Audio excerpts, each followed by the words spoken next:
One of our faves, Baker Machado, is here in the studio to break it all down. First, can we talk about this money? Insane. Insane. And by the way, that is double from what was wagered at the Super Bowl. A lot of sports books out there say that this, March Madness, is their Super Bowl because of how much money that's out there. And that's just, by the way, the number you mentioned, that $2.7 billion, that's just in legal sports book. There's about $15.5 billion that Americans will spend through office pools and wagers throughout friends and all that other stuff. That number is actually up from last year as well.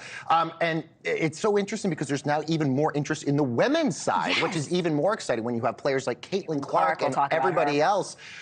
DraftKings and FanDuel say that the interest in women's sports and the women's tournament this year is up year over year from what it was last year. There might even be more money pooled in it this year. So how much money do these tournaments actually bring in?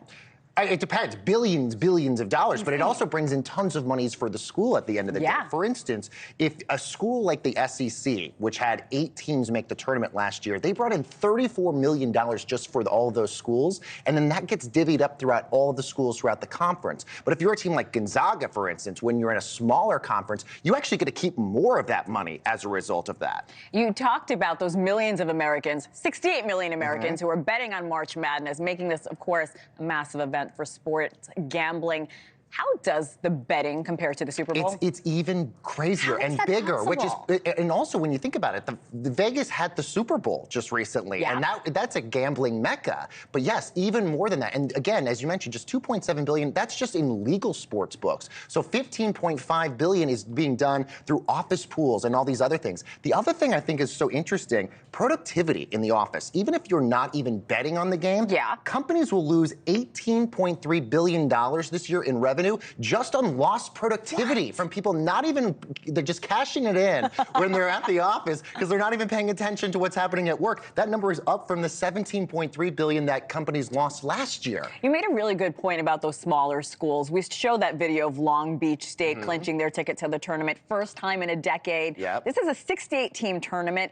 Not every school, as you know, Baker, is a Purdue or a Kentucky. What does it mean for those smaller schools to be chosen by the committee? This is so huge because, as I mentioned, for instance, $34 million for the SEC to somebody like Gonzaga, who brings in close to $12 million. And that really helps for a lot of those schools. And the other big thing here is if you're a team like Virginia or Pitt or Wake Forest or St. John's, you need to make the tournament because that's more money that your conference then makes at the end of the day. So that's the big deal here. Are there teams on the bubble that we haven't heard of who are making it for the first time? So the big bubble team everybody's looking out for today is Indiana State. That is the big bubble team to watch to see if they'll be able to get in. Maybe they're going to be the Cinderella team this year. Also big worries for Virginia, I mentioned, Pitt, Wake Forest, St. John's, Seton Hall, Mississippi State as well. All right. What happens to those smaller schools when they are selected by a committee?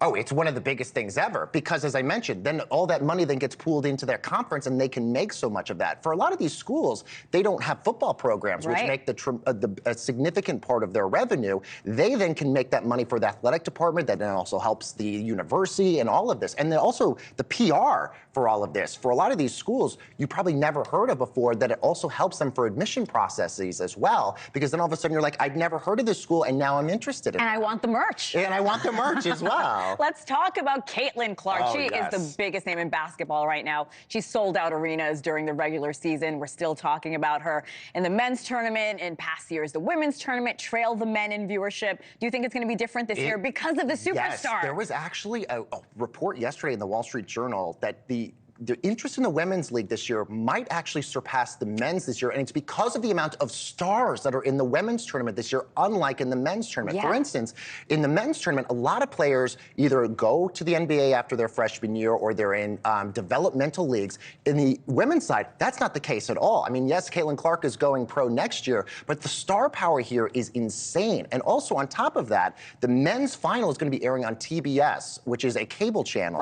But the women's side is going to be airing on ABC, a channel that is much more available to more people. And then if you look at also the ratings, most of the women's games were averaging close to 10 million viewers. The final NCAA men's game between UConn and San Diego State only got like 18 million viewers. So you think the women's are going to get much closer this year to the men's. And I love seeing the little girls show up at the games now. I agree. And look, she's the biggest star out of all of them. Yeah, we're all watching her. Baker Machado, we love you so much. Thank you for coming on, Baker.